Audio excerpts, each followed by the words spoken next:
Nous sommes heureux, mesdames et messieurs, de vous retrouver sur Web Info Télévision dans cet instant actualité, justement pour évoquer tous ces faits.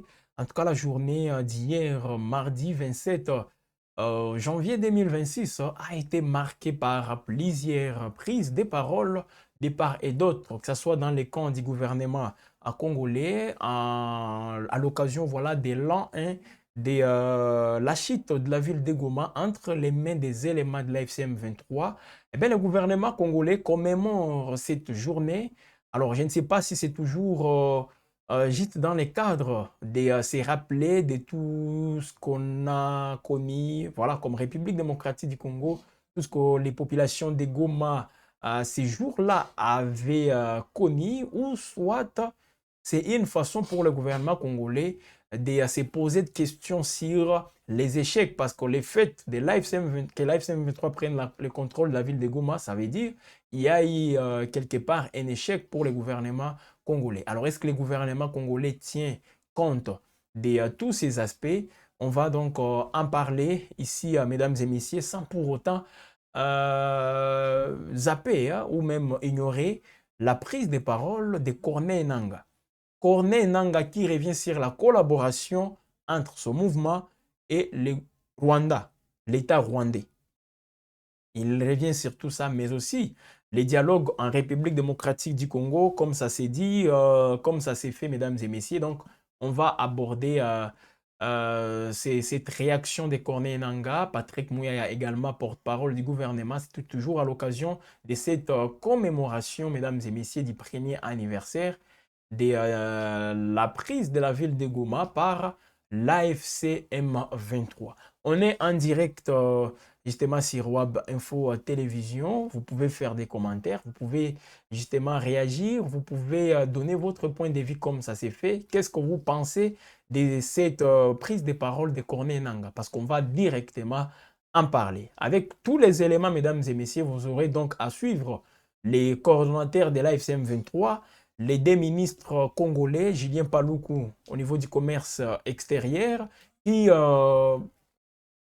intervient souvent lorsqu'on évoque la situation sécuritaire dans l'Est de la République démocratique du Congo, tenant compte de son expérience, 12 ans comme gouverneur du Nord Kivu, il a quand même des choses à dire, bien que une opinion pense que oui, Julien Paluku tient des discours pour plaire à l'entourage du président de la République, afin d'être maintenu toujours dans le gouvernement. Parce que je précise aussi ici que Julien Paluku est ministre depuis les tout premiers gouvernements sous les règnes de Félix Tshisekedi. Rappelez-vous du gouvernement Ilunga Ilunkamba. Julien Paluku était ministre de l'industrie. Gouvernement Sama 1, que ce soit Sama 2, aujourd'hui dans les deux gouvernements, j'ai dit Tsumino, il est toujours là, toujours ministre. Donc, depuis que Félix Tshisekedi est président de la République, Julien Paluku est aussi ministre. Alors, une opinion, voilà, qui pense ainsi. On va donc revenir, mesdames et messieurs, sur toutes ces prises de parole. Alors, pour commencer, au niveau de Goma, Goma qui est considérée aujourd'hui comme la capitale de la rébellion de l'AFCM 23, les uns qui peuvent parler de la rébellion, d'autres vont dire la capitale de la révolution, parce que c'est là où l'état-major de l'AFCM 23 siège. Les réunions, plusieurs rencontres aussi avec même avec les diplomates, avec d'autres qui viennent de l'extérieur. Ces rencontres s'organisent à Goma. Goma qui est aussi le chef-lieu du Nord Kivu. Goma qui est contrôlé par l'AFCM 23. Cela fait exactement un an que ces mouvements contrôlent la ville de Goma. Alors, Corneille Nangaa est revenu sur toutes disons, les explications formulées ça et là. Tout d'abord, parce que ça commence par les explications de l'ambassadrice du Rwanda au niveau des États-Unis qui avait expliqué, qui avait déclaré, disons ainsi, que les Rwandais collaborent avec l'AFC M23. Une collaboration qui se focalise beaucoup plus sur tout ce que nous voyons, les rapatriements des FDLR, comment dire, même tout ce qui se passe au niveau des frontières, la mise en place des forces, des mesures défensives, voilà, du Rwanda, même les retraits du Rwanda, ou disons plutôt, qu'est-ce que je dis, les retraits de l'AFCM 23 d'Ouvira. Les Rwandais disent que oui, c'est parce qu'il y a une franche collaboration avec les mouvements que ces mouvements voilà, a fini par quitter Ouvira. Et les Ouazalens d'aujourd'hui sont à Ouvira, les FARDC, c'est parce que l'AFCM 23 s'est retiré. Donc, et là, c'est un peu d'expliquer tout, donc revenant ou plutôt réagissant aux accusations qui pèsent sur les Rwandais comme quoi ils soutiennent l'AFCM 23. Alors, il avait expliqué ça au niveau des États-Unis parce que c'était plusieurs questions au même moment sur la collaboration ou disons sur les soutiens que l'AFCM 23 bénéficie du Rwanda. Alors, je dirais, dans ces mêmes angles plutôt, Corneille Nangaa, coordonnateur politique de l'AFCM 23, a aussi répondu à cette question, mesdames et messieurs. Alors, pour Corneille Nangaa, avant de les suivre, il dit ceci: je confirme ici que nous collaborons avec les Rwandais et que nous ne collaborons pas seulement avec les Rwandais, nous collaborons avec l'Ouganda. Avec l'Ouganda aussi. Alors, suivez, mesdames et messieurs, Corneille Nangaa. Dans cet extrait, voilà, il s'est entretenu avec un média rwandais, je précise bien. Alors, toutes ces questions, mesdames et messieurs, sont passées à peine fin. Suivez. Évidemment que l'ambassadrice rwandaise à Washington a fait à travers un courrier une déclaration disant, affirmant la collaboration des AFCM 23 avec le Rwanda. Et il a plutôt dit collaboration ou coordination sur les aspects sécuritaires. Il s'en est suivi des interprétations, la manipulation et autres. Pour d'autres, ils ont carrément dit que non, ils ont avoué que c'est eux qui soutiennent l'AFCM 23. C'est le Rwanda qui soutient l'AFCM 23 et que c'était un aveu. Nous voudrons dire que non, qu'on nous dise en français, est-ce que collaborer voudrait-il dire soutenir? Non. Est-ce que nous collaborons avec les Rwandais? Je confirme ici que nous collaborons et que nous ne collaborons pas seulement avec le Rwanda. Nous collaborons aussi avec l'Ouganda. Tenez, je te donne quelques faits. Nous avons effectivement un intérêt commun avec le Rwanda sur la question sécuritaire touchant la présence des FDLR. Les FDLR, c'est une force dont la mission est d'aller déstabiliser le pouvoir à Kigali. Et ils sont au Congo. Et en étant au Congo, ils tuent nos populations. Ils créent de l'insécurité au Congo. C'est un intérêt commun. La neutralisation de cette force, de cette force négative, concerne aussi bien le Rwanda que nous. Savez-vous, depuis notre entrée à Goma, combien de FDLR on a déjà arrêtés et qu'on a dû les transférer? C'est une collaboration.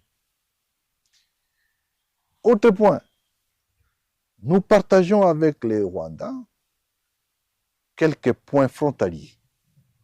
Petite barrière, grande barrière à Goma. À Bukavu, la frontière qui mène à Tchangungu. À Bugarama, et de l'autre côté, nous avons des frontières. Savez-vous combien de personnes, Congolais, Rwandais et même les étrangers, traversent ou font des mouvements aller-retour sur ces frontières? C'est plus de 40 000 personnes le jour. Toutes ces frontières. C'est plus de 40 000 le jour. Ça veut dire quoi? Dans chaque point frontalier, Vous avez les agents d'immigration au Rwanda et les nôtres. Nous collaborons. Ce n'est pas qu'avec les Rwandais. Montons un peu plus au nord, à Bunagana, à Ishasha. Ce sont des points frontaliers cette fois-là avec l'Ouganda. C'est la même chose. Nous collaborons avec eux pour arriver à Goma. Toute personne, journaliste, businessman ou qui, pour arriver à Goma, vous devez passer soit par Kigali, soit par Kampala. Doit-on dire que ce n'est pas la collaboration? C'en est une. Je confirme qu'il y a la collaboration. Et c'est pour autant dire que non, parce qu'on collabore sur ces questions, c'est le Rwanda qui est notre soutien. Non. Collaborer ne veut pas dire soutien. Collaborer, nous collaborons justement parce que pour la vie de la population, il y a cette collaboration frontalière qui doit être là. Non seulement avec les Rwandais, mais aussi avec l'Ouganda. Mais pourquoi on ne dit pas que l'Ouganda nous soutient? Parce que nous avons aussi la collaboration avec eux. Pas grand-chose, sinon libérer les Congos. 2026, nous avons dit c'est l'année de la victoire. Nous allons nous voir à Noël prochain, nous allons avoir l'interview et vous verrez où nous serons à ce moment-là. Voilà, une collaboration acceptée, confirmée par Corneille Nangaa lui-même. Hein. Voilà, une collaboration qui ne se limite pas seulement sur les Rwandais, mais aussi elle s'étend même au niveau de l'Ouganda. Plus de 40 000 personnes traversent les frontières et RDC-Rwanda les jours, dans chaque coin frontalier. Vous avez des agents d'immigration au Rwanda et les nôtres, nous collaborons. Les affirmations des Corneille Nangaa, mesdames et messieurs, qui font tout de même réagir. Ça aussi, il faut quand même les dire, parce qu'il y a des gens qui prennent ça comme un aveu, voilà, pour dire, oui, ok, nous sommes soutenus par les Rwandais, tout ce qui est dit. Alors, il essaie un peu de faire une nuance entre les deux, collaborer et soutenir. Les Rwandais collaborent avec l'AFCM 23, mais selon lui, ils ne sont pas soutenus par les Rwandais. Donc l'AFCM 23, selon Corneille Nangaa, j'ai dit bien, ils ne sont pas soutenus par les Rwandais. De l'autre côté, il pose une question. Oui, vous dites que collaborer avec les Rwandais, cela veut dire qu'on collabore aussi, qu'on est soutenu par les Rwandais. Alors donc vous allez dire, comme nous collaborons avec l'Ouganda, on est aussi soutenu par l'Ouganda, mais pourquoi les gens ne disent pas que l'AFCM 23 est soutenu par les Rwandais? C'est par l'Ouganda plutôt. C'est la question qu'il lance aussi. Donc, voilà, mesdames et messieurs, une précision donc, donnée par Corneille Nangaa, mais cela ne va pas aussi suffire, il faut le dire, pour ceux-là qui sont très, il y a des extrémistes, justement, en parlant du Rwanda, ils ont une réaction beaucoup plus extrême. Il y a d'autres qui vont même plus loin en disant, oh, voilà tout ce que nous connaissons, tous les problèmes en République démocratique du Congo, c'est les Rwandais. La sécurité, comme il n'y a pas de sécurité dans la partie est de la RDC, c'est parce que les Rwandais est impliqué. Alors, je l'ai dit même hier, en se posant des questions sur tout ce qui se passe au niveau du Grand Nord avec les Tiweri des EDF, je ne sais pas qu'est-ce que le gouvernement ou disons les dignitaires du régime actuel peuvent dire par rapport à ces carnages qui continuent. Ça fait 12 ans qu'on est en train de voir les vies partir comme ça. Eh bien, je ne sais pas si ça aussi c'est une responsabilité du Rwanda. Dans ces pays, on a vu lorsqu'il y a des détournements, lorsqu'il y a même là où l'État n'a pas été capable de répondre à ses obligations vis-à-vis du peuple congolais, il y a des gens qui sont venus en justifiant cela, disant que oui, c'est le Rwanda qui est derrière ça. Donc, c'est aussi ça, hein, mais bon, jusque-là, ça ne va pas. C'est ce que je suis en train d'expliquer ici. Les précisions données par Corneille Nangaa ne vont pas aussi convaincre facilement cette opinion-là. Donc, il peut expliquer tout ça dans des termes même simples, mais ben, je ne sais pas si ça va suffire pour qu'une opinion aussi extrémiste, justement, soit convaincue et dire que voilà, oui, peut-être les Rwandais ne soutiennent pas l'AFCM 23. En tout cas, je pense que ça sera très difficile pour que les gens quoi c'est qu'a dit Corneille Nangaa, surtout que ça intervient quelques jours après les affirmations, d'autres explications voilà, données par l'ambassadrice du Rwanda au niveau des États-Unis. Voilà un peu, mesdames et messieurs, les aveux, peut-être oui, mais ben ça, plutôt les précisions, oui, mais ça ne rassure pas, ou disons, ça ne va pas convaincre une opinion qui n'est toujours pas, qui n'arrive pas toujours à comprendre tout ceci. Mais dans un contexte comme celui-ci, oui, il faut qu'il y ait une collaboration entre les Rwandais et l'AFC M23. Pourquoi? Parce que l'AFC M23, on les appelle les autorités des faits. C'est elles, justement, ces autorités qui sont ici.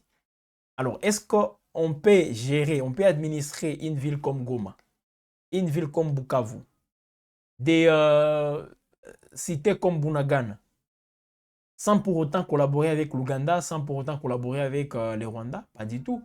À moins qu'on décide justement de fermer les frontières. Si les frontières sont fermées, là, en tout cas, ça sera difficile qu'il y ait une collaboration entre les, disons, les deux parties. De l'autre côté, vous descendez.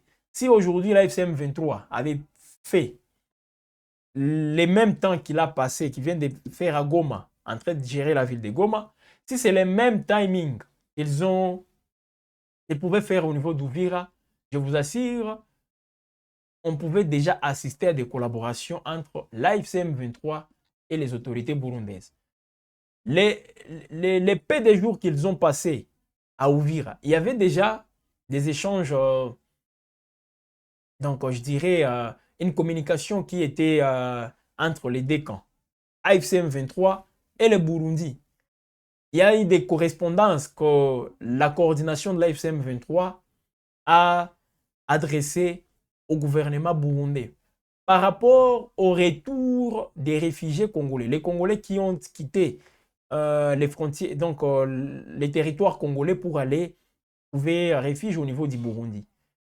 Il y a des Burundais, lorsque l'AFC M23 avait pris la ville d'Uvira, il y a des Burundais qui avaient aussi qui avaient traversé les frontières congolo-burundaises pour rentrer chez eux. Alors, pour que cela soit possible, il faut qu'il y ait une collaboration entre les services d'immigration ou même les services, les deux forces, l'armée burundaise qui est placée le long de frontières avec la RDC, et de l'autre côté, l'AFC M23 qui avait pris le contrôle de la ville d'Uvira. Alors, je ne suis pas ici en train de dire que ce que Nangaa a dit, c'est vrai, mais bon, tenant compte, mesdames et messieurs, sur le plan forme, oui, je ne sais pas ses intentions, je ne connais rien de ses intentions, mais ce qu'il a dit, ça se comprend. Ça se comprend. Mais cela ne veut pas dire, ou on ne peut pas convaincre aussi tout le monde pour dire que l'AFC M23 n'est pas soutenu par les Rwandais. Ça, c'est une autre question. Les soutiens, là, c'est autre chose. Mais en parlant de la collaboration, oui, il faut qu'il y ait une collaboration. Parce qu'avec tout ce que nous voyons, les mouvements des personnes, parce que même aujourd'hui, si vous quittez Goma pour aller à Kinshasa, on passe souvent par les Rwandais. L'aéroport de Goma ne fonctionne pas. Si vous quittez Kinshasa pour venir à Goma, vous devez aussi vous soumettre à ces passages-là, mesdames et messieurs. Donc, c'est très, très normal. Et d'ailleurs, rappelez-vous, ces documents, il y avait aussi beaucoup de polémiques sur les documents de voyage, tout ça, entre Kinshasa et la FCM 23. Donc, c'est un peu ça.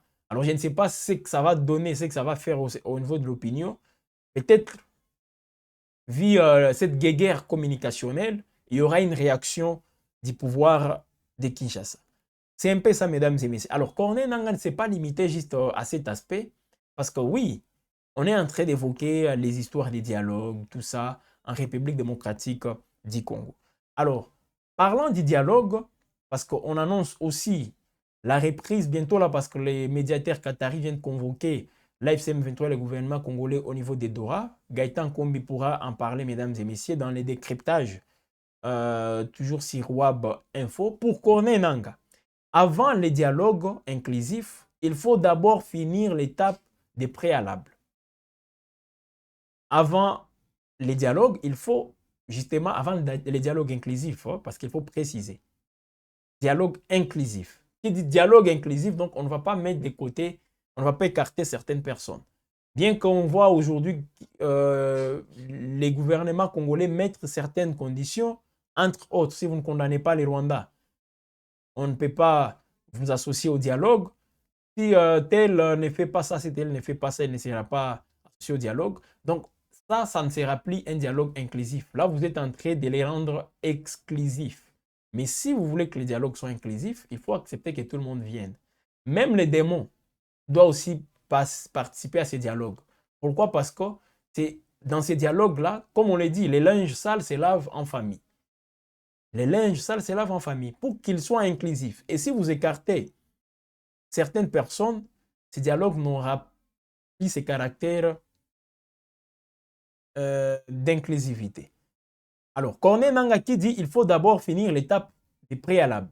Les négociations concernent ceux qui ont pris les armes et contre qui ils ont pris les armes, c'est-à-dire l'AFC M23 avec les régimes de Kinshasa. Voilà ce qu'a dit Corneille Nangaa. Ça, c'est Corneille Nangaa.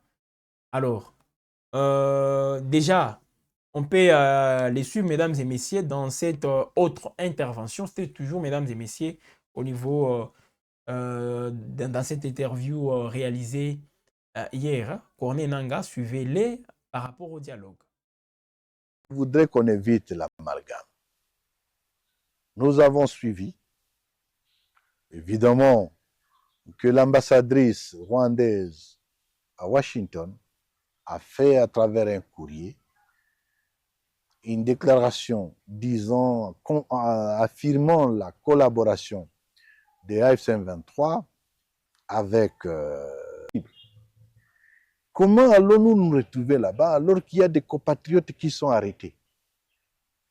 Comment allons-nous nous retrouver pour nous réconcilier alors qu'il y a des milliers de personnalités qui sont envoyées en exil forcé, qui sont enlevées, kidnappées? Vous suivez les cas aujourd'hui des personnalités comme l'ancien président de l'Assemblée nationale, M. Minakou Aubin, M. Chadari, qui était l'un des candidats à l'élection présidentielle en 2018. Ils sont arrêtés comme des nigauds, comme des lapins, et on les traîne, je ne sais pas, mais sans suivre une quelconque. Ce sont là les préalables. On parle d'une quarantaine de généraux. On parle d'une centaine d'officiers supérieurs de l'armée. Arrêtés chaque jour, et ça m'étonne quand même. Est-ce qu'il y a une armée là-bas? On vient vous ramasser chaque jour, et ces généraux, il y en a qui attendent qu'on viendra m'arrêter demain, il est là, il attend. Et personne ne bronche, personne ne bouge. Et ils sont là. Non, ce n'est pas une armée. Je pense que c'est plus que des civils. Alors, tout ça, ce sont des préalables à la négociation sincère. Mais nous savons une chose. M. Tshisekedi veut gagner du temps. Il tient à faire la guerre sans en avoir la force. Alors, à chaque fois qu'il s'allie à une initiative quelconque, c'est plutôt pour essayer de manipuler tous les acteurs, faire semblant de bonne foi, mais pour gagner du temps, s'armer, se réorganiser et commencer des attaques qu'il ne réussit jamais, évidemment, parce que c'est une évidence. L'ARC, l'armée révolutionnaire congolaise, les forces de l'AFC M23, c'est une armée imbattable. Et n'eût été la volonté permanente de ne pas être belliqueux, vous attendriez parler de nous aujourd'hui, non pas ouvrir. Voilà, pour lui, Félix Tshisekedi veut gagner du temps tout simplement. En parlant, bien sûr, de ces dialogues. Oui, un dialogue inclusif, d'accord, mais qu'on finisse d'abord avec tous les préalables. Les préalables, c'est les processus de Doha. Ou disons, tout le processus qui concerne, qui engage plutôt l'AFC M23, dans lesquels l'AFC M23 et le gouvernement congolais sont engagés, selon lui. Selon Corneille Nangaa. Alors, tout ceci, mesdames et messieurs, il a tenu ses propos à l'occasion, bien sûr, de l'an 1 de l'occupation ou disons du contrôle de la ville de Goma par les mouvements AFC M23. il n'y a pas eu de commémoration parce que nos sources sur place à Goma n'ont pas fait état dit de grandes célébrations, des commémorations, tout ça là. Mais au niveau de Kinshasa, les gouvernements en présence de la première ministre et quelques ministres sectoriels sont retrouvés dans une cérémonie grandiose. Alors c'était pour célébrer. C'est ça, je pose des questions. Est-ce que c'était pour célébrer l'échec du 25, 26, 27 janvier 2025 avec la chute de la ville de Goma entre les mains de l'AFCM 23 ou soit rendre hommage aux victimes de toutes ces atrocités. Parce que oui, il y a eu des atrocités aussi énormes, mesdames et messieurs. Les 2-3 jours à Goma, c'était très compliqué. Il y avait, en tout cas, une guerre ouverte en pleine ville de Goma. Pendant que des millions de Congolais, des millions de Gomatraciens étaient encore dans la ville. Eh bien, on a vu d'abord quelques éléments FRDC qui n'avaient plus de possibilité de quitter Goma. Les Ouazalendo, donc tous ces Ouazalendo qui étaient dans les Massissi, des Ouazalendo qui repliaient aussi, parce que quand l'AFCM 23 avançait vers Goma, il y a d'autres troupes Ouazalendo, d'autres troupes FRDC qui reculaient vers la ville de Goma. Et donc, à partir du samedi, les samedis, je crois c'était les 25, oui, les samedis 25 janvier 2025, les troupes faisaient des replis stratégiques vers Goma. Donc, il y avait des centaines, je dirais même des milliers d'hommes armés à Goma pendant ce temps-là. Alors, ces gens-là n'avaient plus où aller, la plupart. Il y a des gens qui avaient trouvé refuge dans les installations de la MONUSCO et d'autres avaient trouvé la possibilité de quitter avec quelques officiers qui avaient pris la direction de Bukavu. Mais c'était très compliqué. Est-ce qu'il fallait aller au Rwanda? Pas du tout. Il fallait prendre la direction ouest de la ville. Impossible parce que c'est là où l'FCM 23 marchait justement pour entrer dans la ville de Goma. Est-ce qu'il fallait aller au nord de la ville? Pas du tout, parce qu'au nord de la ville, là, il y avait Kibumba, donc les Nyiragongo, occupés en grande partie par l'AFCM 23. Les Cides, là, c'est les lacs Kivu, pour prendre les bateaux et aller à Bukavu. Très compliqué. Même les chemins, hein, même si vous prenez la route, c'était très difficile parce que pour prendre la route, il faut passer d'abord par Sake. Sake, vous arrivez au niveau des Bouiremana, c'était très compliqué parce que toutes ces zones étaient déjà occupées par l'AFCM 23. Alors, c'est dans ce sens-là, mesdames et messieurs, qu'il y avait des combats pour que l'AFCM 23 prenne Goma. C'était pas aussi facile. Oui, quelques résistances, et même jusqu'au point où certains FRDC ou même certains Ouazalendo étaient encore transformés en civils. Oui, les Ouazalendo sont des civils, mais armés. Et d'autres avaient jeté des armes partout. On pouvait voir des cadavres, tout ça. Des corps sans vie, voilà, peut-être c'est le terme qu'il faut utiliser. C'était ça la situation à Goma ces 3 jours. Alors, il y avait, oui, des victimes.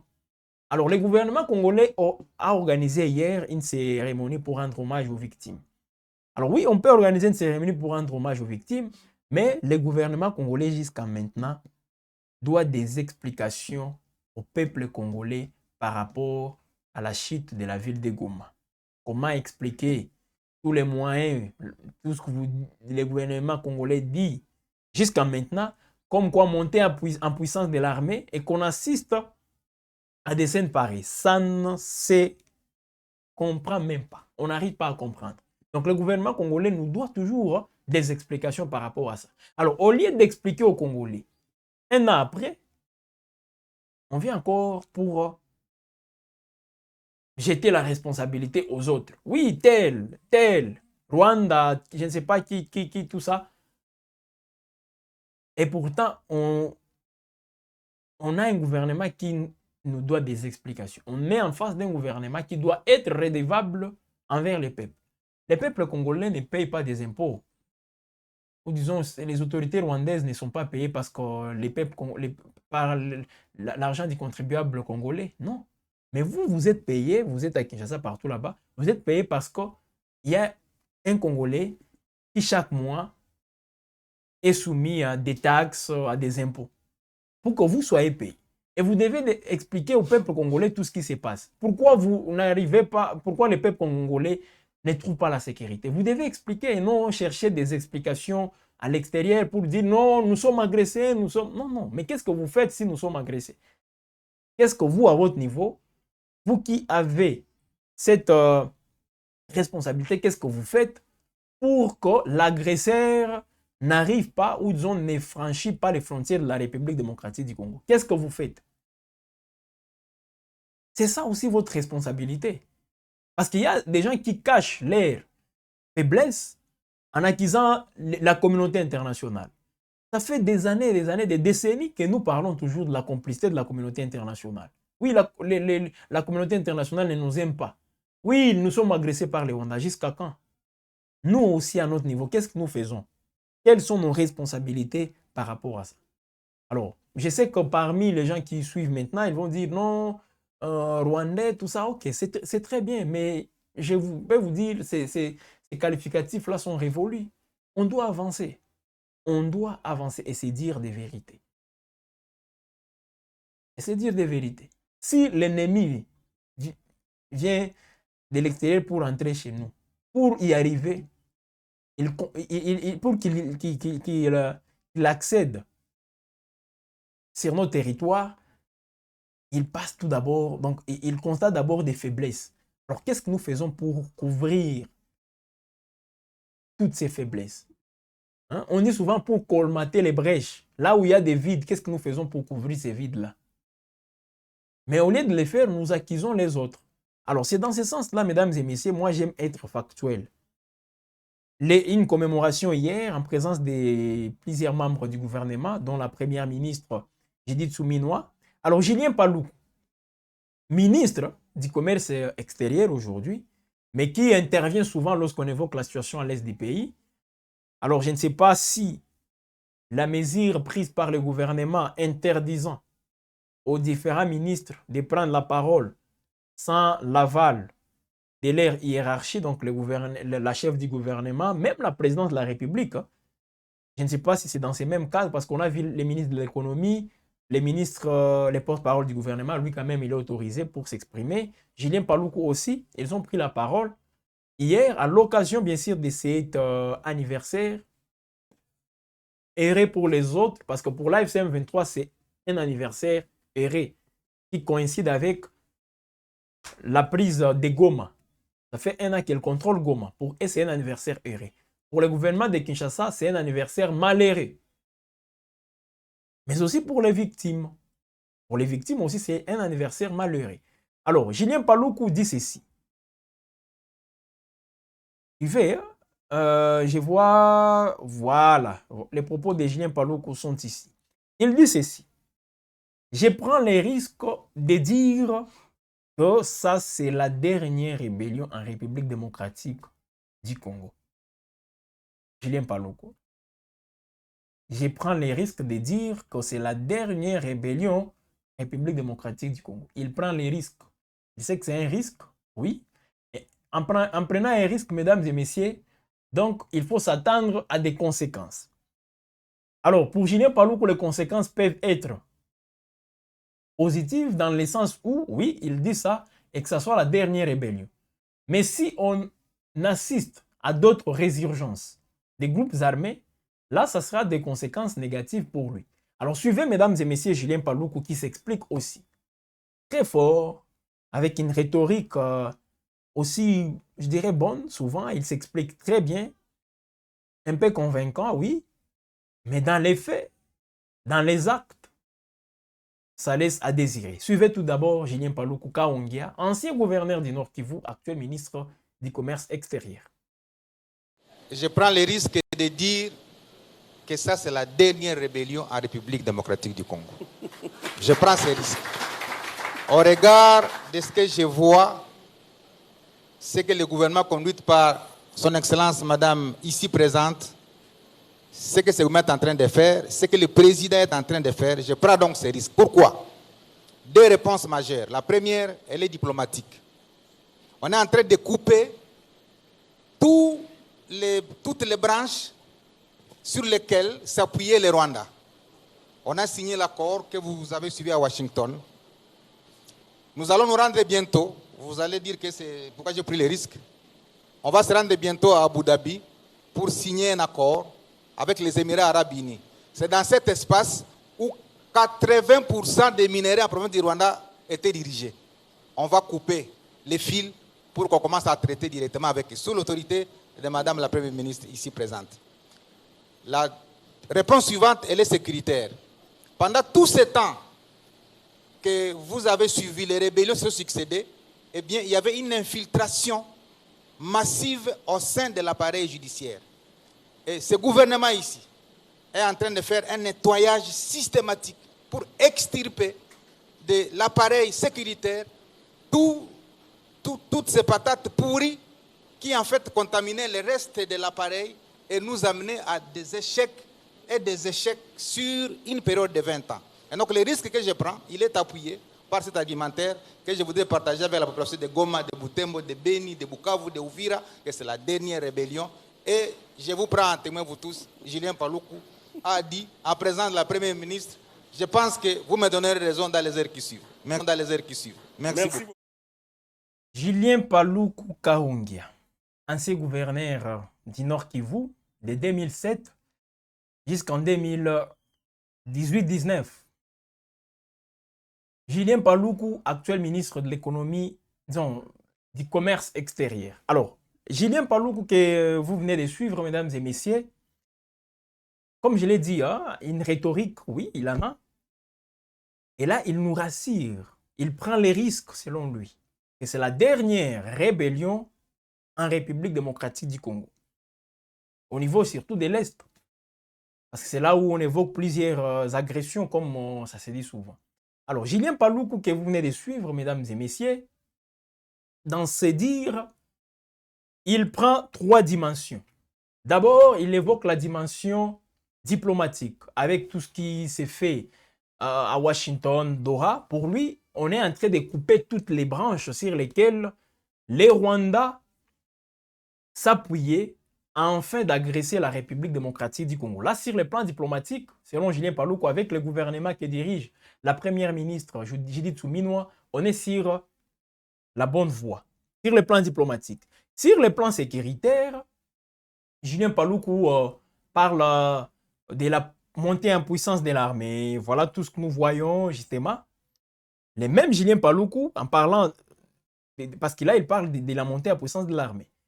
Lorsqu'il fut gouverneur du Nord Kivu en 2012-2013, il l'avait lui-même confirmé, jusqu'au point d'aller au niveau des Tchanzu, partout là-bas, là où il y avait les bastions de l'AFCM 23, des caches d'armes de d'IM23 à l'époque, parce qu'on ne parlait pas de l'AFCM 23 à l'époque, c'était juste l'M23. Julien Paluku, à l'époque gouverneur, avec le fait général à titre posthume, Mamadou Ndala, il avait confirmé, oui, le gouvernement congolais, dirigé par les premiers ministres à l'époque, Matata Mponyo, avec comme président de la République Joseph Kabila, a vaincu la rébellion du M23, soutenue toujours à l'époque, selon lui, par les Rwandais. Il avait dit ça en 2013, s'il vous plaît. En 2013, Julien Paluku avait tenu les mêmes discours. Pourquoi? Parce qu'il était gouverneur du Nord Kivu. Il était au pouvoir ces jours-là. Aujourd'hui, il est ministre des commerces extérieurs. Il doit tenir les mêmes discours pour son maintien. C'est ça aussi. C'est pour des fins personnelles qu'il dit tout ça.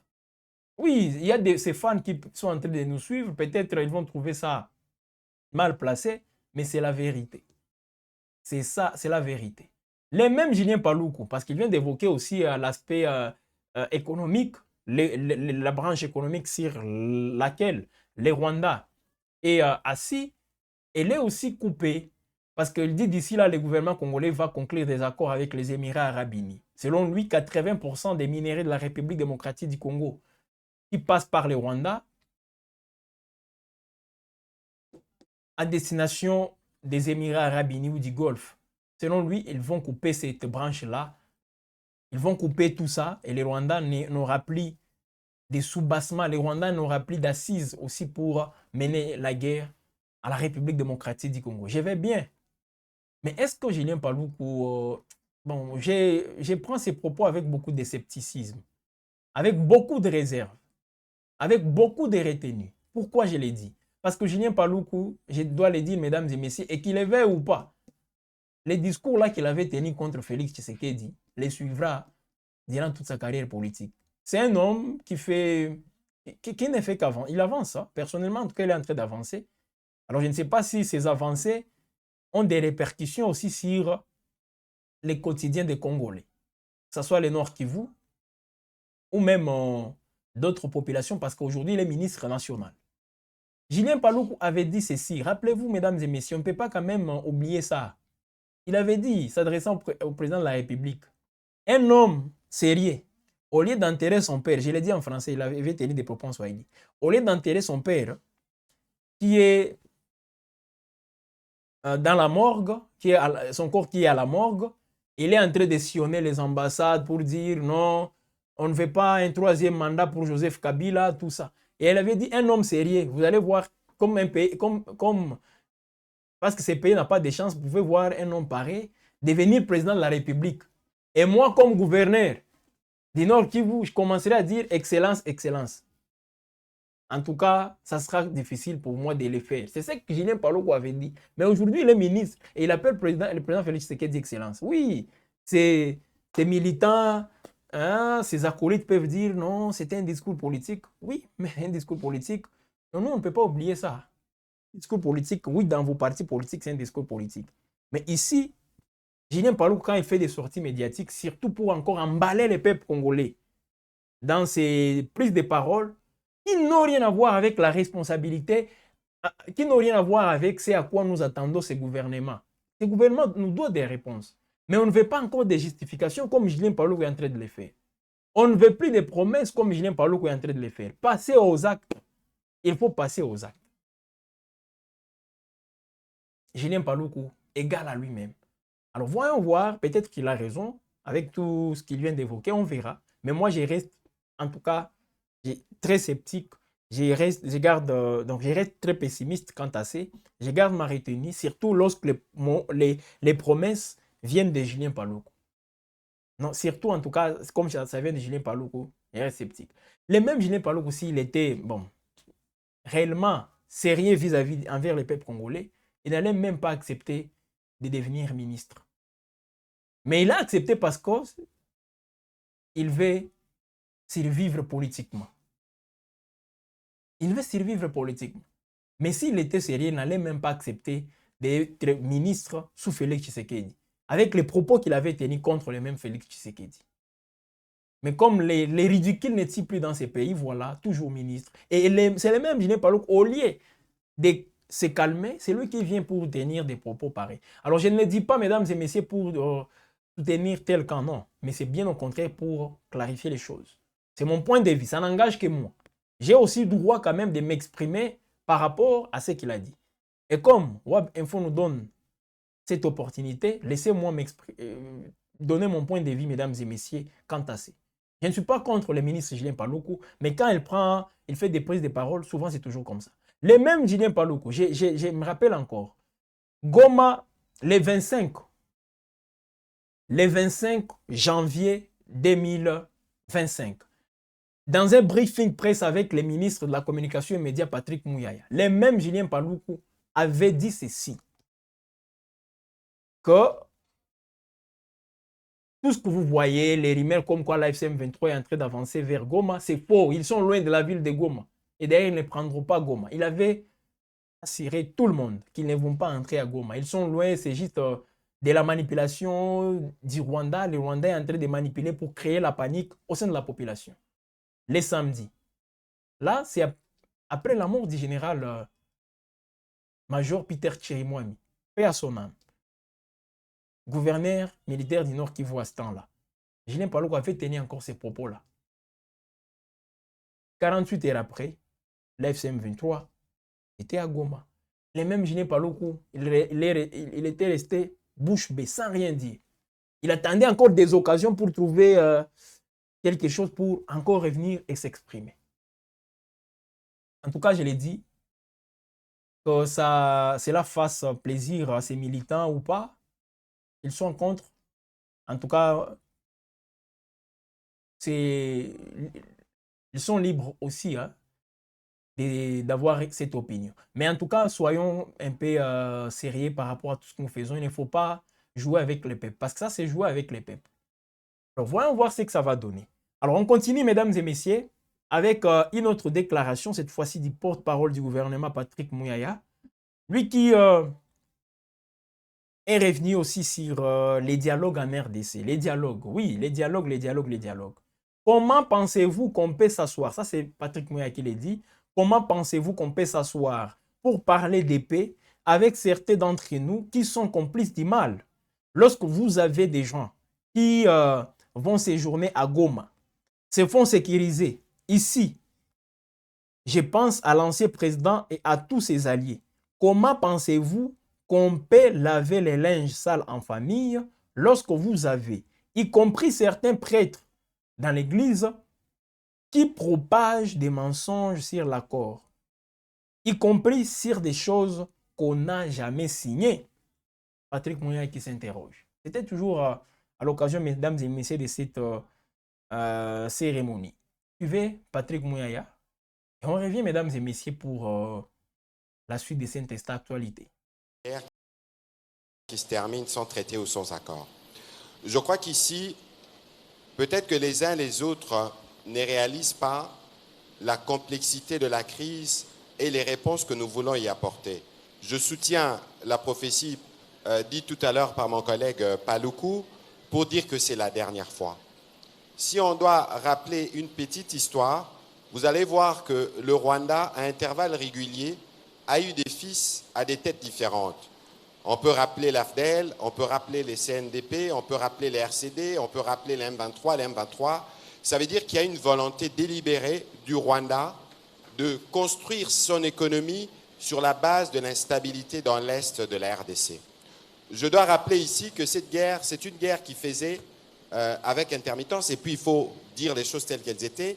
Il y avait une forme de complaisance il y a quelques années où on laissait faire le Rwanda construire son économie, exporter sa corruption à travers tous les circuits d'approvisionnement illicites qu'il y avait dans l'est de notre pays.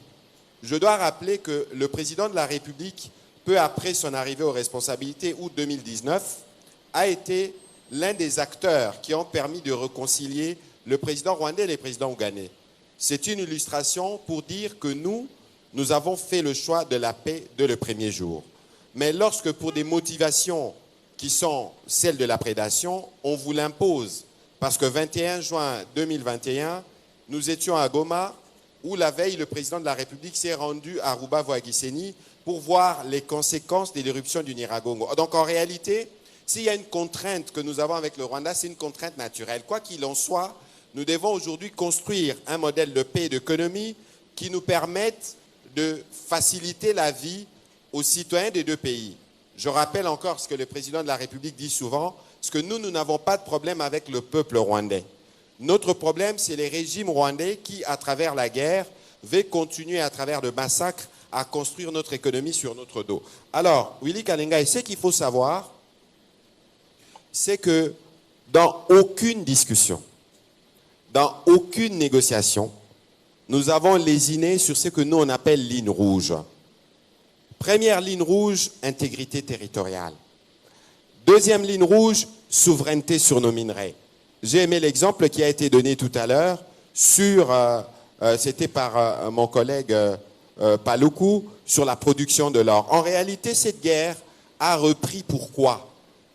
Parce qu'au-delà de notre engagement pour la paix clairement assumé, parce que nous étions à Goma, le président de la République était disposé pour avoir les accords basiques qui facilitent les déplacements de population et pourquoi pas aller plus loin avec un MOU qui permette à notre société Sakima et à la société rwandaise d'entrevoir de possibilités de coopération. Mais c'est évident que le modèle de la transparence n'est pas le modèle qui correspond aux attentes du président rwandais. S'il a quitté 70 millions de dollars à 2 milliards de dollars, il est évident que les Congos, c'est son beefsteak. Mais l'avantage que nous avons ici, dans cet accord, l'accord de Washington d'abord, je dois rappeler qui est le prolongement de ce que nous avons commencé à Luanda et qui a été saboté le 15 décembre 2024 parce que c'est le président rwandais qui n'est pas venu. Lorsque vous lisez cet accord, on cristallise les conflits parce que le Rwanda n'avait jamais admis être en guerre avec la RDC. Bon, on voit déjà que parce qu'Arcélé pressé, leur ambassadrice a reconnu qu'ils sont en RDC. Aujourd'hui, nous avons un accord qui se cristallise, y compris les lignes rouges et les responsabilités. Maintenant, nous voulons clore une guerre de 30 ans. Elle ne peut pas se clôturer simplement parce que nous voulons la clôturer. Parce que pour danser le tango, on doit être à deux. Il est évident que toutes les signatures que nous avons eues, toutes les évolutions diplomatiques qu'on a eues, contrarient le président rwandais. La preuve, il parle sans arrêt et il y a... En tout cas, mesdames et messieurs, c'est très décevant. En lieu et place d'expliquer aux Congolais par rapport à nos responsabilités. Voilà ce qu'on a fait. S'il y a des échecs, voilà ce que nous comptons faire pour se rattraper. Parce que se rattraper, ça veut dire de prendre le contrôle de Goma, Bukavu, toutes ces zones. Donc, libérer, peut-être, je permettais pour le terme, libérer toutes ces zones-là. Au lieu d'expliquer aux Congolais, au lieu de venir pour dire aux Congolais, voilà, nous faisons ça, nous comptons faire ça pour aboutir à ça, mais ils sont là encore en train de pleurnicher. Ils sont là encore dans des accusations. Je répète encore, le peuple congolais n'a jamais donné mandat à Paul Kagame ou au Rwanda. Mais le peuple congolais a donné mandat au président Félix Tshisekedi pour qu'il gère le pays, pour qu'il réponde de manière efficace, pour qu'il arrive aussi à surmonter tous ces défis. Qu'est-ce que vous attendez encore? Au lieu de passer à ça, vous êtes toujours dans des accusations éternelles. Des accusations telles, voilà, désormais, les Rwandais n'aura pas ça, n'aura pas ça. Ça fait des années que vous tenez ces discours. Mais où est-ce qu'on est? On en est où justement avec les résultats? On en est où? Voilà les résultats aujourd'hui. Goma, contrôlé par la FCM23. Bukavu, Uvira aussi, n'y était la pression. L'intervention des Américains aujourd'hui, Uvira serait toujours entre les mains de la FCM23. Qu'est-ce que vous avez déjà récupéré depuis que ces histoires ont commencé? Mais quand on vous pose toutes ces questions, vous allez dire non, voilà, on est complice, tout ça. C'est ce que vous trouvez la moindre des choses, hein, ou disons, ce qui passe souvent sur votre, dans vos têtes. C'est ce que vous allez dire encore. On veut des explications, s'il vous plaît. Pas des histoires là. On veut surtout les résultats. Expliquez-nous pourquoi ces échecs. Et puis, qu'est-ce que vous comptez faire pour avoir des bons résultats? C'est ce que vous devez dire. Vous êtes des redevables vis-à-vis envers les peuples congolais. Ce que vous faites là, ça n'a rien à voir avec la redevabilité. C'est plutôt, vous voulez emporter les peuples congolais dans votre narratif. Un narratif pour essayer un peu de désorienter l'attention du peuple pour que les peuples ne vous demandent pas de comptes. C'est ça que vous voulez faire. Donc vous voulez tout simplement amener ces peuples pour dire, voilà, les responsables, c'est tel. C'est tel, c'est tel, c'est tel, c'est tel. Mais vous n'avez pas de responsabilité dans tout ce qui se passe. C'est ça que vous voulez encore montrer. Donc vous voulez que les peuples, vous voulez emballer les peuples dans ces narratifs, afin que les peuples ne vous demandent pas de comptes. C'est simple. Malheureusement, parmi ces peuples-là, on va voir les gens qui vont applaudir. Ils vont rester sans pour autant se poser cette question. Pourquoi tout ce temps? Mais on ne voit pas des résultats. Mais est-ce que ce qu'on nous a dit, oui, on nous a dit les Rwandais, mais c'est lui toujours le problème. Quelles sont les causes profondes?